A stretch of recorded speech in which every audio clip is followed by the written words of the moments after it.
Your Excellency, the State President of the Republic of Malawi,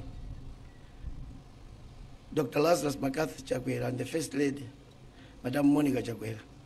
Your Excellency, at a ceremony like this one, political correctness and decorum of a funeral demands that you speak at length so that you celebrate the life of the departed. But the people of the public events are pestering to say we must keep on time. That's why I'm speaking English, so that so that I may not touch them. So Your Excellency, you have permitted me to speak so that the nation can. Thanks so much. Ndimauza President kuti ndimangula Chingerezi nakasata mamachi kumwanza kuchira tesa size yao. Ndimauza President mapempa kuti bwana mtu ndikuimbira apungu achimba malamulo kupala ndimangula Chingerezi ndi anthu apo ndi mulungu wangu wagona apoyo. Well, Bwana State President, she was agile, astute, flexible. She was a lady of everybody. You can see the answers here. Your Excellency, President yatu atziko lino, Dr. Lazarus Makathi Chakwera ni maya kunyumba kwa Madam Monica Chakwera. A Vice President, Dr. Michael Bizu Usi. A Secretary General Bambo Chimwendo, a Speaker, ndikapanda kupanga zimezo ndiye kuti akoza kundi chaja. A Speaker anyumba malamulo ndi deputy anu. Agogo Antache, agovata akanduku. Ma MP anzanga amene ndira nkule malungano ngakale ndi namfedwa. Ma cabinet ministers amene mwabwera akula ntchito za boma osiyana amene mwabwera zikomo mwatilemekeza. Bwana State President, lero tsiku loopsa kwambiri. Nzimayi wagonapoyo inali mphatso yakumwaza kuno. Mayi wa Nsangala, mayi wa Dolika, oti akanakhala kuti ndikuyopa, akanakhala kuti Petro akudutsa, nkadati kapena mayi wagona kuchipinda kuntunde timwitane Petro adzatichitsire mayiyo. Ndimafuna bwenzi lapante ndele, ndimafuna bwenzi lapa mavuto, ndimafuna bwenzi lapa moyo wanga kuti ndamupeza Yesu ndiye bwenzi langa, ndamupeza Yesu atakala ukasowa bwenzi umuze Yesu atakala bwenzi la. Timatero bwana tikakhala awiri ndi machitsulo kumwaza kuno. Ine ndine wa Eklezia Katolika, mayi wandi a Seventh Day, abusa atiwaye ndafuna watembenuza kuti akhale wa Katolika, anandikanika. Koma ndiye setsa kuti ndauze mavesi ena kuti akumbukire kuti tikozo joinana. Koma Bwana State President, ndikuti ndikutokozeni bwana kulilongwe nkutalizedi. Bwana munatilemekeza kumwanza kuno kuti watsanzimayu kukhala wachiwiri wa nduna ya local government, maboma ang'ono, umodzi ndi chikhalidwe. Bwana ifeyo timanyadira kuti kumwanza kuno tili ndi nthumwi, kumwanza kuno tili ndi otiyimirira. Bwana mzimayi waluntha, zimayi wolankhula bwino, ocheza bwino ndi wanthu. Nthawi zina ukamuona kuti koma chauta amapereka mphatso. Bwana ifeyo tachoka, koma tikutsimikizireni kuti zolinga ndi zofuna za mayi Joyce Chitsulo ndi zolinga zofuna zanu bwana. Ife anthu akumwanza tionetsetsa kuti zimene izamalinga mwini wake chauta tione zipitirire. Bwana nkupempheniso kuti kuli wana bwana musisamalire kena nkamanja ena ndaja mwaona alankulaja agogo amayi wawo ndi akulu. Bwana tisamalireni, ndinu munthu wabwino mwambakalo tisamala. Bwana pitirizani. Nkupempheni akubanja, ndikutokoze Madam DC akukansel kuti monga mene timadzaperekera uthenga osiyana kuno tipitirire chifukwa ifeyo tiwimira President. Bwana ndikupempheniso bwana kuti kubwera kwanu kuchokera kulilongwe mmene mwafika kuno mwaonetsa umodzi chibale kuti mmatikonde vantu akumwanza timatero ifeyo ndi agogo anthache agovati ndi akanduku kuti koma sinaone kuti munthu wabwino kusankha nduna mwina mukadatanganira kuti pita ndiwe Michael Usi ukati yang'anira kumene komwe atimbera ndekha kubweraku bwana ndikusonyeza kuti ndinu tate wathu popeza kuti mpazovuta koma mati nene bwana kuti monga mmene zimakhalira kuti mzako akakuchita chabwino mtsoka akubweza chipongwe ndikupemphani bwana state president kuti mmene mwachitiramu mulungu yekha odziwa kuthokoza akuthokozeni akuyendetseni bwino anandiuza kuti ndiyankhule 1 minute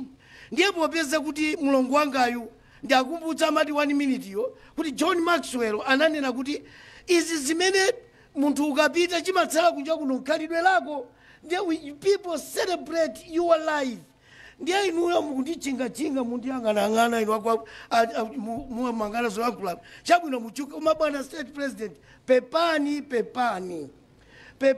chifukwa cha kuti mwataya munthu wanzeru mzimayi wotumika mzimayi waulemu mzimayi amene amakuyimirani masaladusi bwana kumwanza kuno kuti tindikwalire imodzi ife tibe chinyengo ife sili uku masana uku azimezwera ndima amene wa bwana tikuthokozeni kubwera kwanu amene mwati 1 minute inu wandalama nkulaoniri kwa mwandira kwira well state president thank you so much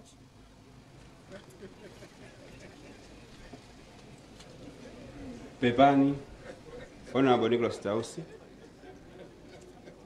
so pano pomba nkota wazo yankhula zathu siku la lero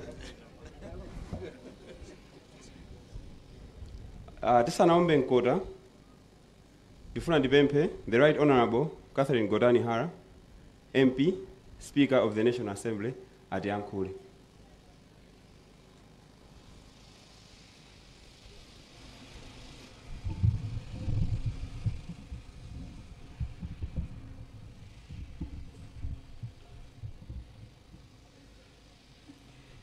Pepani kwambiri a state president athu, pepani amayi first lady muli pano, pepani a chief justice athu, a vice president athu muli pano, pepani aliyense onera kulandira pepani akubanja bambo Mataka ndi ana onse muli pano. Chifukwa cha nthawi sindipita monse koma pepani kwambiri. A president ndikhala ngati ndiyankhula kachizungu pang'ono. Honorable Joyce Banda, Your Excellency, Joyce Chitsulo was a barrier breaker. Joyce Chitsulo was the first woman to be a chairperson of a constitutional committee. And I was just listening kwa mfumo, breaking my barriers wanambira ku constituency kuno. She was the first woman kukhala MP constituency yake yema. Kuchoka pamenepo kubwera ku parliament kukhala chairperson wa constitutional committee Malawi muno Joyce Chitsulo anali mzimayi woyamba sana ngokhala chairperson koma anali chairperson amene aliyense Malawi muno angathaundikira umboni kuti public appointments committee ya parliament zidziwika inadziwika chifukwa cha mzimayi ameneyi mzimayi amene anagwira ntchito motumikira dziko la Malawi ndekuno amfumu mukunena kuti khala mzimayi oyamba ife ku parliament anali mzimayi oyamba kupanga chair constitutional committee.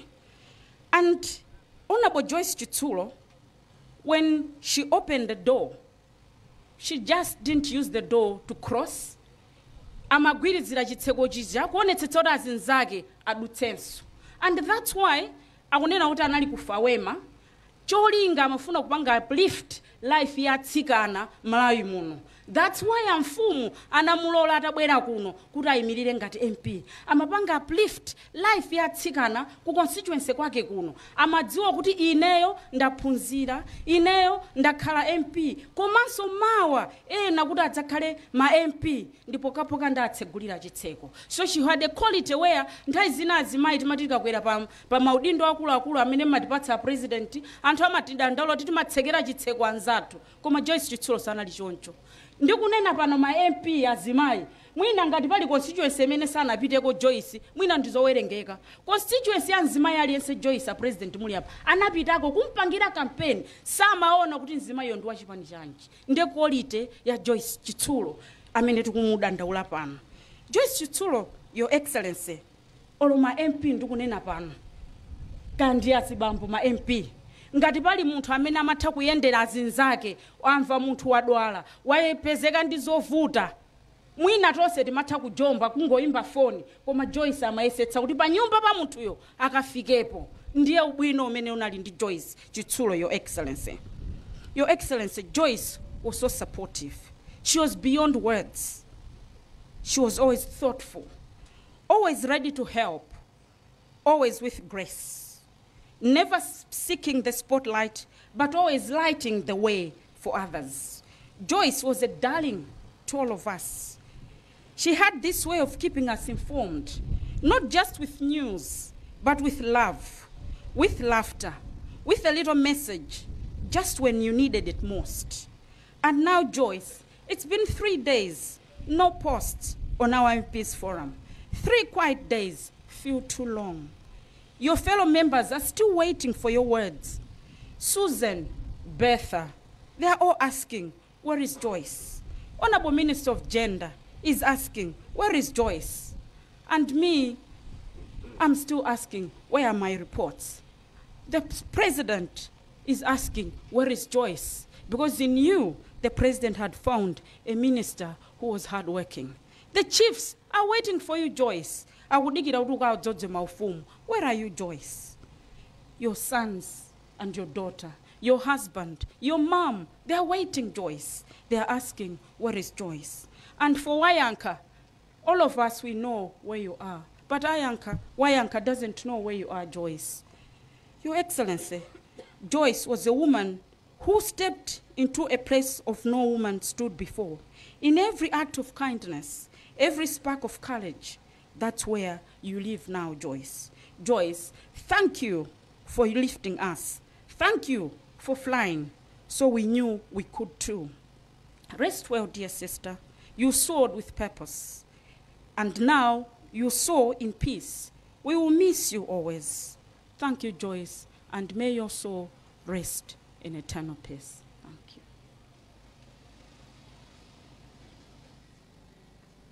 you. Pepani, Right Honorable Catherine Godani Hara, MP, Speaker of the National Assembly. Sobano, Pomba Nkota, Zoyankala Nzatu, Dipempa Honorable Richard Chimwendo Banda, MP, Minister of Local Government, Unity and Culture, and Secretary General of Malawi Congress Party. Amenewa ayankula ngati nduna komaso ayankula malo mwa His Excellency the President of the Republic of Malawi.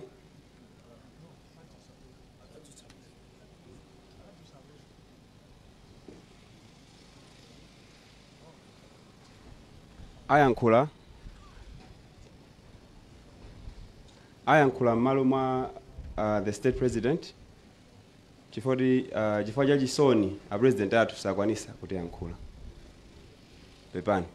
Sikoma kwambiri ya Master of Ceremonies, a President watu okondedwa Dr. Lazarus Makafe Chakwera, amayi watu wafuko Mai Monica Chakwera, ulemu ino Vice President adziko lino Bambo Michael Usi, ulemu wa Speaker Nyumba Malamulo, ulemu wa Chief Justice Bambo Dzikamanda, ndipereke ulemu wachipepeso kwa inu Bambo Mataka komanso wana makolo mafumu. A President mundilole ndipereke ulemu kwa Michael Nzamba pamodzi ndi nduna zinzanga zonse kuchokera ku office kwanu. Ulemu upite kwa a leader of opposition Bambo Chaponda amene muli pano pamodzi ndi aphungu onse a Nyumba Malamulo. A Clerk of Parliament ndi onse ogwira ntchito ku Nyumba ya Malamulo. Bwana President, chifukwa cha ku office kwanga ndizindikire kupezeka kwa Bambo Richard Hara komanso ma principal secretaries onse ndo ogwira ntchito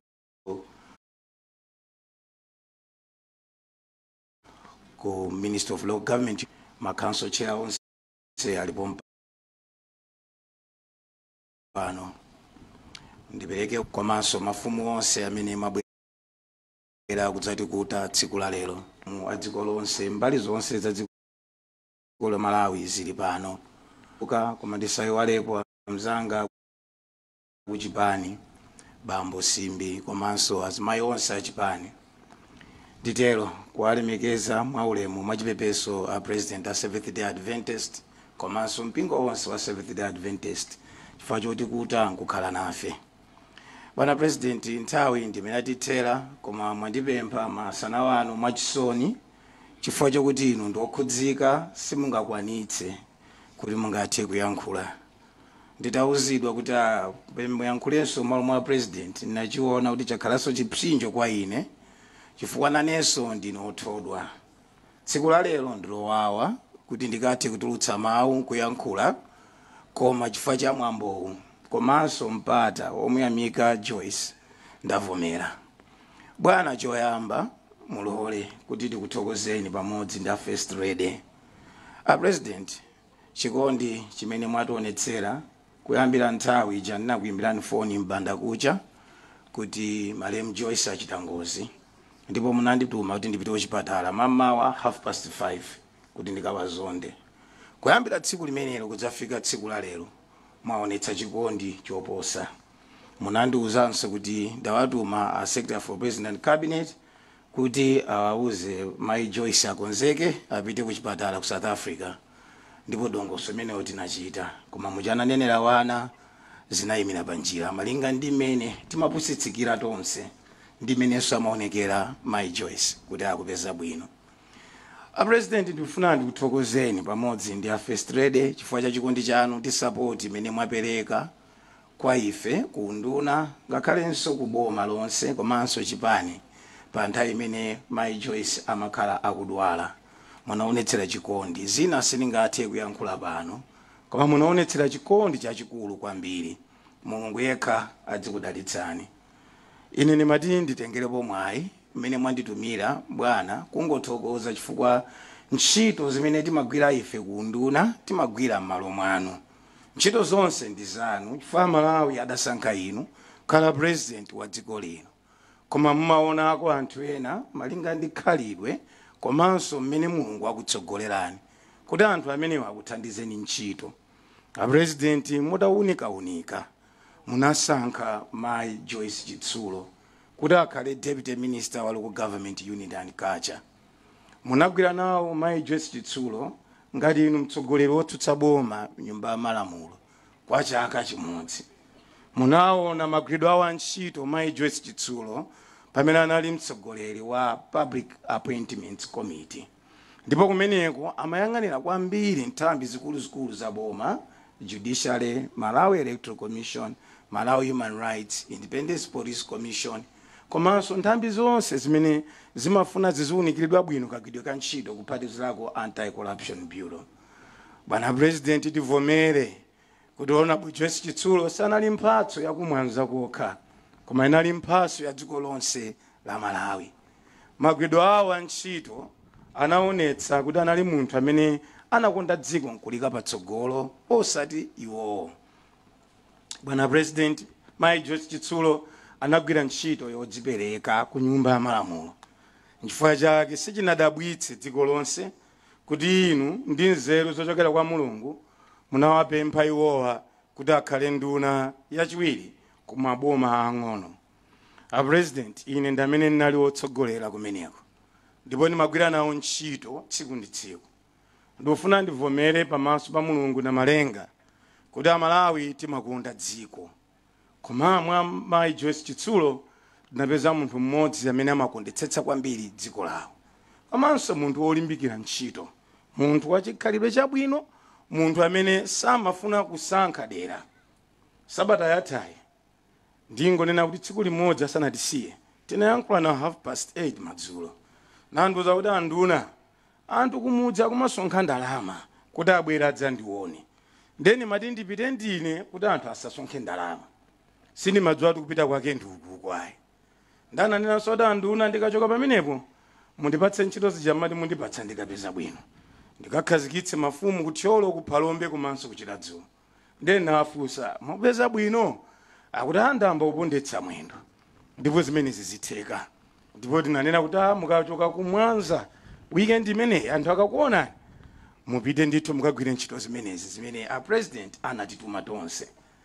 A president dzana inuyo muli mkati mocheza ndi a president Chapo kuja kudedza mpamene Susan Dos mzawo wa pamtima anandimbira foni muli kuti anduna ndati ndi ndi a president kudedza mwachidule ndinakutsanzikani pochita bow down kukayankha foni ya Susan chifukwa inabwera mowirikiza nandiuza kuti Joyce wagwa. Ndeni mati wagwa chani chachitika nchiyani tayankhulana kosakhalitsa nanena kuti wagwa ndiathokoze unabukhumbize komanso a PS Health chifukwa chothamanga kuonetsetsa kuti pamene akufika kuchipatala athandizike. Bwana ndinakuyimbirani foni ngakhale munali ndi a president aku Mozambique munakhala chete kwa nthawi ndipo ndimaona ngati mwadula foni kenako munadzapumira mwamba kudzati chifuniro cha Mulungu chichitike. Your Excellency, imfa ya Joyce yapweteka tonse. Imfa ya Joyce yapweteka dziko la Malawi. Sinapweteke anthu achenda government wokhayi. Yapweteka wina aliyense amene amafunira Malawi zabwino. Imfa ya Joyce yapweteka amene anali ndi khumbo loti Malawi adzakhala wabwino. Ndipo kuti Malawi adzakhala wabwino sakhala wabwino polota pokhayi. Amakhala wabwino pokhalanso ndi wanthu akukhumba kwabwino ndi akuchitanso kwabwino. Mwa Joyce Chitsulo tinapeza munthu wakukhumba komanso wakuchita osamungodziwa kuyankhula koma kuchita zinthuzo. Bwana msewu mwa uyendawo ndi umene Joyce anakupembani kuti mumangire pamodzi ndi anthu ako. Bwana kuno kuli ntchito anthu achamathokoza zambiri komanso kuli ntchito zambiri zimene Joyce wasiya. Ndikudutsa apo ana anakuwa achimwendo mwauza achakwera anakhazikitsa kuno chakwera trophy ipitirire chifukwa mafuta tidzakumbukira achakwera. A president inenso ndikupembani kuti pambali pa chakwera trophy pali zitukuko zimene Joyce amazitsimikiza tsiku ndi tsiku. Chachikulu kwambiri ndi msewu wa Thambani okatukira mpaka na kuchikwawa umene amaulira tsiku ndi tsiku kupala misewu amayesera kumapayekha sana kakwanitsa. Pamene tikumulira Joyce pamene tidzakhala tikumkumbukira Joyce pa ntchito zake Bwana msewu umenewu udzakhala uli pa mtima pathu ndipo ndi chikondi chimene mmachionetsera nthawi zonse tikukhulupirira kuti msewu umenewu muumanga pangatalike pangafupike msewu umenewu muumanga. Pomaliza ndimafuna nene mawu awa Bwana ponena kuti Joyce sanakukondeni chifukwa chakuti munamsankha kukhala nduna. Joyce sanakukondeni ali deputy minister. Joyce anambaonetsa chikondi pa inu a president adakali MP wamba kusukuti mukakhala MP ndekuti ndiwe munthu wamba koma pali kusiyana pa nduna ndi ma MP. Joyce anaonetsera chikondi kwa inu a president ali MP oti akungodzidalira yekha koma Joyce pokukondani anakukondani ndi mtima wanu wonse ndi mtima wake wonse. Your Excellency, tilemekeze mzimu wa Joyce popitiriza zimene Joyce amachita kuno pakuti zimene zinalakika kwa nthawi yayitali koma mukamabwerera ku Lilongwe dziwani Bwana kuti mafumu ako anthachi mafumu ako Govert ku nduna wa local government unit and culture anzake tonse ku cabinet anzake tonse ma MP komanso ma district commissioners ni ma chair council ni ma councilor dziko lonse la Malawi pamodzi ndi DC yake Mai Martha kuja kumwanza adzakhala akulira kukumbukira moyo wa Joyce. Anakukonzekerani phwando lalikulu Joyce amati mukatsegule stadium ya Mwanza imene ni mwayimanga itasoweka nthawi itali. Stadium yotu Bwana ili pa 95%. Stadium yomwe mwamanga ndinu mulamuliro wanu kuwakumbukira anthu akumwanza. Joyce amayenera kuti atsegule msika kuyamba msika watsopano pa 17 August launch ya msika wa pamwanza pa boma. Zonsezi pansi pa ulemu wanu. Your Excellency, pozindikira moyo wanu ndipo kuthokozani tikukhulupirira kuti ntchito zonse zimene Joyce amazikhumba zikapitirira kuno kumwanza. Simunakonde Joyce yekha, munakondanso anthu onse akumwanza. Komanso tili ndi chikhulupiriro kuti chikondi nkupatsirana kuti anthu akumwanzawo akupatsaninso ni chikondi pa 16 September pakubwerapo chifukwa inu ndi amene munayamba kuwakonda anthu akumwanza. amatero Joyce kumwanza sitinavotera achakwera koma achakwera amatipatsa voti amatipatsa support amatipatsa zitukuko chimene tingakubwezereni achakwera ndiye voti ndipo mawu amene adayankhula mamawa asanatisiye anawo akumbutsa Malawi nanena kuti boma ndi lomweli mzimu wako Joyce ukautse mtendere Chiouta akhale ndi mzi wako komanso asamale wana onse pamodzi ndi amuna wako Ambuye akudalitseni Your Excellency zikomo kwambiri zikomo